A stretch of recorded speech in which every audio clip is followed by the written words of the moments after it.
इस बात से तकरीबन हर कोई वाकिफ है कि महाभारत की पंचाली यानी द्रौपदी पांचों पांडवों की पत्नी थी। द्रौपदी ने पांचों पांडवों से विवाह किया था, इसलिए वो पंचाली कहलाई।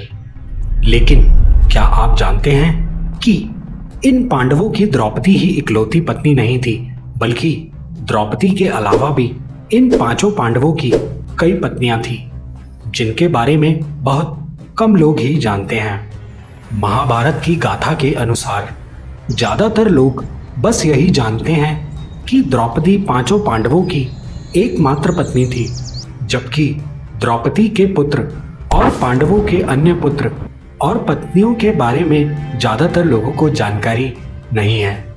आज हम आपको बताने जा रहे हैं पांडवों की अन्य पत्नियां और उनके पुत्रों के बारे में।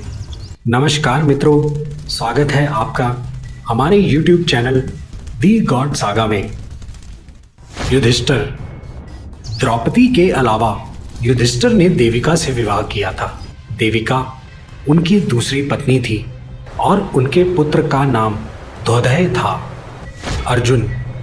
द्रौपदी के अलावा अर्जुन ने 3 और विवाह किए थे। द्रौपदी के अलावा अर्जुन की सुभद्रा, उलूपी और चित्रांगदा नामक 3 और पत्नियां थी। सुभद्रा से अभिमन्यु, उलूपी से इरावत, चित्रांगदा से बभ्रुवाहन नाम का पुत्रों का जन्म हुआ था। भीम ने द्रौपदी के अलावा हिडिंबा और बलंधरा नामक 2 स्त्रियों से विवाह किया था। भीम की पत्नी हिडिंबा ने घटोत्कच और बलंधरा ने स्वंग नाम के पुत्रों को जन्म दिया। नकुल। पांडवों में चौथे भाई नकुल की द्रौपदी के अलावा करेनुमति नामक पत्नी थी। नकुल की पत्नी करेनुमति से निर्मित्र नामक पुत्र का जन्म हुआ था। सहदेव। द्रौपदी के अलावा सहदेव ने एक और विवाह किया था। उनकी दूसरी पत्नी का नाम विजया था। विजया ने सुहोत्र नाम के पुत्र को जन्म दिया। भले ही पांचों पांडवों ने द्रौपदी के अलावा दूसरी स्त्रियों से भी विवाह किए थे, लेकिन द्रौपदी ही उनकी पहली पत्नी थी, जिन्होंने एक साल के अंतराल में पांचों पांडवों के एक पुत्र को जन्म दिया था। द्रौपदी से जन्मे युधिष्ठिर के पुत्र का नाम प्रतिविंध्य था। भीमसेन से हुए पुत्र का नाम सुतसौम था। अर्जुन के पुत्र का नाम श्रुतकर्मा था। नकुल के पुत्र का नाम शतानिक था और सहदेव के पुत्र का नाम श्रुतसेन था।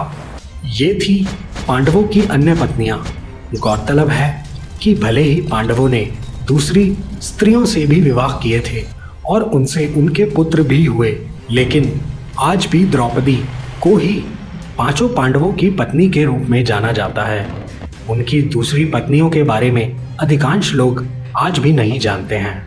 ऐसे और भी धार्मिक जानकारियों के लिए हमारे YouTube चैनल दी गॉड सागा को अभी सब्सक्राइब करें और वीडियो को अंत तक देखने के लिए आपका बहुत बहुत शुक्रिया।